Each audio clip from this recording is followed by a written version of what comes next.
हाल में ही चर्चित वक्फ बोर्ड के बारे में जो नए कानून सभी लागू हुए हैं, वो क्या क्या संशोधन हुआ है, क्या क्या उसमें डेवलपमेंट हुए हैं, क्या क्या बातें उसमें ऐड हुई हैं। आ जाइए उसके बारे में कुछ जानकारी इकट्ठा करते हैं, समझते हैं। देखो बेटा, जो वक्फ वक्फ संशोधन अधिनियम जो 2025 में आया हुआ है, ये बेटा यूनिफाइड करता है वक्फ मैनेजमेंट, एम्पावरमेंट एंड ये सारी एंड डेवलपमेंट, इन सभी चीज़ों के अधिनियम के रूप में जाना जा रहा है। ओके, हाल में ही भारतीय संसद द्वारा पारित किया गया है, राष्ट्रपति ने इसकी मंजूरी भी दी है। इसका मुख्य प्रावधान क्या क्या है बेटा, इसका मुख्य प्रावधान क्या क्या है, ये बहुत ही जरूरी है, महत्वपूर्ण भी है आपके लिए, ध्यान सुनना। इसका मुख्य प्रावधान क्या है, वक्फ बोर्ड में जो गैर मुस्लिम सदस्यों का समावेश। ओके, नए कानून के तहत वक्फ बोर्ड में गैर मुस्लिम सदस्यों और महिलाओं को शामिल करना अनिवार्य है और अनिवार्य किया गया है, जिसमें बोर्ड की संरचना की विविधता और समावेशिता बढ़ेगी।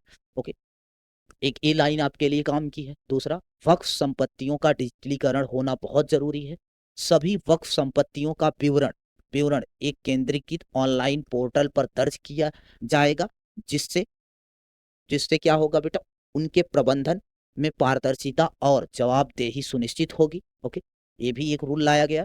और तीसरा रूल है, कलेक्टर को सर्वेक्षण का अधिकार होगा।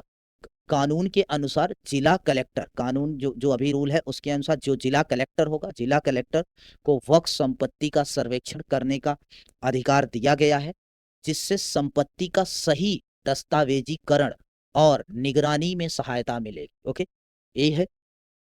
अगला, न्यायाधिकरण क्या है बेटा, कि निर्णयों के खिलाफ, मतलब खिलाफ उच्च न्यायालय में अपील। मतलब जो पहले वक्फ, एक्चुअली ये क्या कहना चाहता है लाइन, एक्चुअली पहले बेटा वक्फ ट्रिब्यूनल जो होता है, जो डिसाइड करता था, वही अंतिम निर्णय माना जाता था। लेकिन अगर आप वक्फ ट्रिब्यूनल के द्वारा मान लीजिए दिए गए फैसलों के खिलाफ हैं, आपको उसके खिलाफ अगर कोई चीज कार्रवाई करनी है, तो आप हाई कोर्ट, उच्च न्यायालय में अपनी अपील कर सकते हैं। ओके, जिससे न्यायिक प्रक्रिया में सुधार होगा। ओके, जिससे न्याय बेटर तरीके से मिले। इसका उद्देश्य क्या रहा, इस अधिनियम का मुख्य उद्देश्य है वक्फ संपत्तियों के प्रबंधन में पारदर्शिता, ओके, दक्षता और जवाबदेही का बढ़ाना। सरकार का मानना है कि इन संशोधनों से वक्फ संपत्ति का दुरुपयोग, पक्षपात और अतिक्रमण से रोका जा सकता है। ये सरकार का उद्देश्य।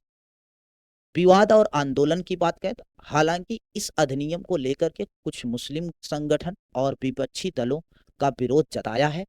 मतलब विपक्षी दल हैं जो हैं, उन्होंने विरोध जताया है, कुछ मुस्लिम समाज ने भी इसका विरोध जताया है। उनका तर्क यह है कि जो वक्फ बोर्ड में गैर मुस्लिम सदस्यों की नियुक्ति मुस्लिम समुदाय के धार्मिक मामलों में हस्तक्षेप, मतलब जो जो गैर मुस्लिम भी इस बोर्ड में शामिल होंगे, उसको आपत्ति इन्होंने जताया है। और यह उनकी स्वयंता और का उल्लंघन होगा, मतलब स्वयंता का उल्लंघन करता है। इसके अलावा वे मानते हैं कि यह कानून वक्फ संपत्तियों पर सरकारी नियंत्रण को बढ़ा सकता है। मतलब वक्फ संपत्ति जो उसे सरकार के नियंत्रण में आ सकता है, ये बेटा मानना है अपोजिशन वालों का और सबका।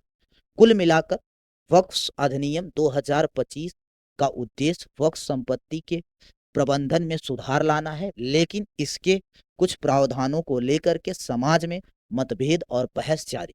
ओके, ये था बेटा आपके लिए ये वक्फ का जो नया अमेंडमेंट, जो नए रूल्स आए हुए हैं, उनकी बात थी। ओके, आप इसको समझ गए होंगे। आई होप आप इसमें चीजें ध्यान भी रखना, ये आपके करंट अफेयर्स में पूछा भी जा सकता है। ओके, और ऐसे हमने इसकी लंबी वीडियो बना रखा। Okay, thank you.